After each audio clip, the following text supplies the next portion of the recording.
Very good afternoon everyone.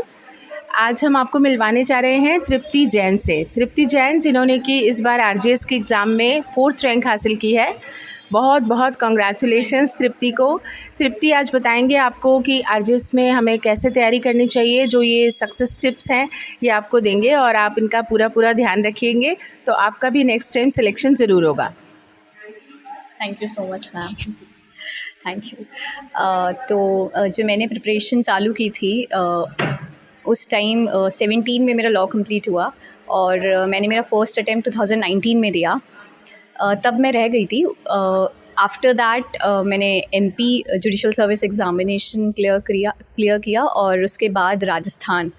तो मैं यही कहना चाहूँगी जो भी प्रिपेयर कर रहे हैं जुडिशरी के लिए, आप सभी मेंस के पॉइंट ऑफ व्यू से अपनी स्टडीज़ करें, क्योंकि अगर आप मेंस काफ़ी अच्छे से अपना प्रिपेयर कर लेंगे तो प्रीलिम्स अपने आप निकल जाएगा। इसके अलावा जो आप कोर्स कंप्लीट कर चुके हैं आप सभी मेरे अकॉर्डिंग आप लोगों को टेस्ट सीरीज़ ज्वाइन करनी चाहिए। जितना हम टेस्ट सीरीज़ देते हैं हमारा राइटिंग पार इम्प्रूव होता है, क्योंकि जो बेसिक क्राइटेरिया इस एग्ज़ाम को क्लियर करने का वो ये है कि हम मेंस में काफ़ी अच्छे नंबर लिए हैं। एंड उसके लिए आपका कमांड कुछ चीज़ों पे होना ज़रूरी है, जैसे कि आपकी हैंड राइटिंग लेजिबल होनी चाहिए, आपके पास टाइम मैनेजमेंट का एक सिस्टम आपको पता होना चाहिए, तीसरी बात एक कंटेंट आपके पास होना चाहिए। तो ये सारी चीज़ें हम अपनी मेंस राइटिंग के लिए इम्प्रूव अपने आप में कर सकते हैं और इसके लिए आप टेस्ट सीरीज़ दें और अगर कोई कोचिंग ज्वाइन करना चाहते हैं तो आप वो कर लें। इस अकॉर्डिंग आई थिंक किसी भी सब्जेक्ट को, किसी भी एग्ज़ाम को बेसिकली क्लियर किया जा सकता है। अपार्ट फ्रॉम दैट मेजर पे कमांड होना ज़रूरी है। अगर मेजर लॉ पे हमारी कमांड है तो जजमेंट राइटिंग भी ईज़िली हम क्लियर कर सकते हैं। और जब इंटरव्यू की बात आती है तो एक प्रैक्टिकल नॉलेज भी ज़रूरी है। तो पढ़ते टाइम ही आप कुछ सेक्शंस ऐसे होते हैं जो कि बहुत ज़्यादा हमारे प्रैक्टिस में आते हैं, तो वो वाले सेक्शंस पे अच्छी कमांड होना ज़रूरी है, प्रैक्टिकल नॉलेज होना ज़रूरी है। इसके लिए हम लाइव लॉ के रीसेंट जजमेंट्स पढ़ सकते हैं, कोई लीडिंग जजमेंट्स है वो पढ़ सकते हैं। और इसके अलावा अगर ऐसे राइटिंग की बात करें तो हिंदी और इंग्लिश दोनों के लिए मैं ये कहूँगी कि एक यूनिफॉर्म पैटर्न हम बना सकते हैं। लाइक कुछ पॉइंट्स हैं जो कि हम सब एसेज में डाल रहे हैं, लाइक कॉन्स्टिट्यूशन के प्रोविजंस हैं, करंट क्या चल रहा है, इंटरनेशनल लेवल पे क्या चल रहा है, कोई स्कीम्स है गवर्नमेंट की, तो ये कुछ पॉइंट्स जो हम वहाँ मेंशन कर सकते हैं। दूसरी बात कोटेशंस डालना मुझे लगता है बहुत ज़रूरी है। ये एक आपको नंबर बढ़ाने के काम करता है ऐसे राइटिंग में। तो वो एक हम पेपर बनाकर उस पर जितने भी कोटेशंस हमें रेलेवेंट मिल रहे हैं हम वहाँ लिख सकते हैं। और सारे ऐसे 4 या 5 पेजेस के लिखने के अलावा हम कुछ पॉइंट्स जो इम्पॉर्टेंट पॉइंट्स हैं किसी भी टॉपिक पे वो लिख लें, जो कि हेल्पफुल होते हैं जब भी हम एग्ज़ाम कोई दे रहे हैं, ऐसे राइटिंग जब हम कर रहे हैं।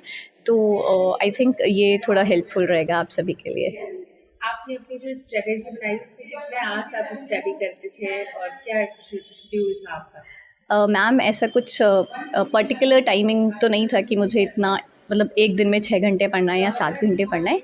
मैं किसी भी सब्जेक्ट का एक हम टाइमिंग लेके चल सकते हैं कि 15 दिन में ये सब्जेक्ट कंप्लीट करना है और उस अकॉर्डिंग एक दिन में इतना कंप्लीट करना है। तो मैं एक पर डे का टारगेट लेके चलती थी कि एक दिन में इतना कंप्लीट करना है, वो चाहे 3 घंटे में कंप्लीट हो या वो 4 घंटे में या 6 घंटे में। तो इस अकॉर्डिंग मैंने हर एक सब्जेक्ट को कंप्लीट किया है। और दूसरी बात है कि सबसे दिक्कत वाला जो इनिशियल हम स्टार्टिंग में पढ़ते हैं ना वो थोड़ा डिफ़िकल्ट होता है, क्योंकि रिविज़न करना बड़ा मुश्किल होता है। एक ही सीआरपीसी को पढ़ने में हो सकता है स्टार्टिंग में आपको 1 महीना लग जाए, वो धीरे धीरे रिड्यूस होता होता 15 दिन, 10 दिन, 5 दिन और फिर धीरे धीरे और कम होता हुआ 1 दिन। मतलब इतना रिवीजन हमें करना ज़रूरी है कि वो कंप्लीट हो जाए टाइमली। आपके रोल मॉडल कौन है जिनसे कि इंस्पिरेशन लेकर के आप इस फील्ड में आए हैं? एक्चुअली मैम मैं लीगल बैकग्राउंड है मेरा, तो ऑफ कोर्स मेरे पापा ने मुझे बहुत ज़्यादा सपोर्ट किया है यहाँ तक आने के लिए, इस मुकाम को हासिल करने के लिए। तो पापा रोल मॉडल है। आपके फादर का क्या नाम है आप बताएं? पापा का नाम शरद चंद्र सेठी हैं और वो एडवोकेट हैं जो कि सेशंस में प्रैक्टिस करते हैं। अच्छा, तो हमारी तरफ से आपके फादर को, दादाजी को, पूरी फैमिली को बहुत बहुत सारी शुभकामनाएं। Thank you so much ma'am. Actually parents के सपोर्ट के बिना पॉसिबल नहीं है बच्चों का कुछ करना। जी बिल्कुल मैम। बिल्कुल, उन्होंने पूरा सहयोग दिया जिसकी वजह से आज हम देख रहे हैं तृप्ति जैन हमारे सामने है, 4th रैंक होल्डर। रैंक भी बहुत शानदार लिया बेटा आपने। बहुत बहुत सारी बधाई। थैंक यू सो मच क्या मैम। मैसेज देना चाहेंगे? मैं यही कहूँगी कि जो भी तैयारी कर रहे हैं गिव अप ना करें।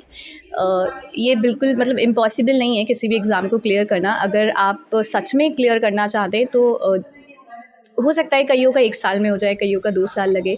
पर अगर आप सच में करना चाहते हैं तो गिव अप बिल्कुल ना करें, तैयारी करते रहें। एक दिन सभी का हो जाता है, ये मैं मानती हूँ। बिल्कुल सही कह रही हैं आप। Congratulations again. Thank you so much Thank you. Ma'am. Thank you so much.